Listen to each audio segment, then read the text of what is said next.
Just hearing the name Blizzard Entertainment in 2020 immediately brings out the pitchforks from people's closets, shoots anger up and down their necks, and they're out for blood. While now in day and age it's a bad time to be a fan of Blizzard, let's go back to a time when Blizzard was just starting out. Let's take a look at 1994's Blackthorne for SEGA 32X.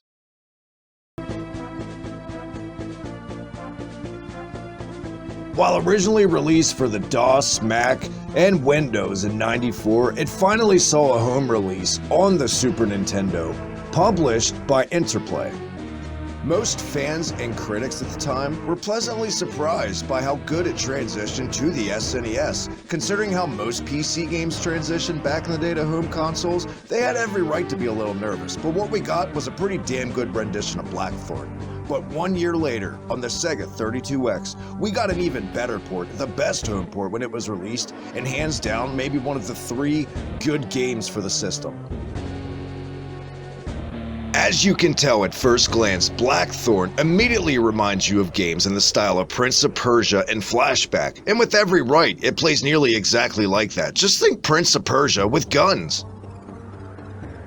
Throughout every level, there's tons of keys and items, different weapons, different objectives, different enemies, and like most games in this style, the most frustrating experience with Blackthorne is the platforming, hands down.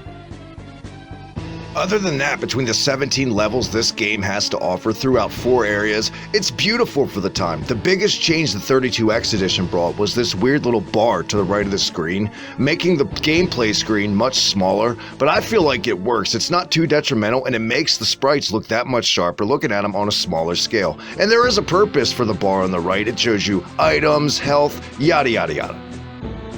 Now you're probably asking yourself, why the hell did I decide to drop a Blackthorne review during Turok month on the channel? And it's real simple.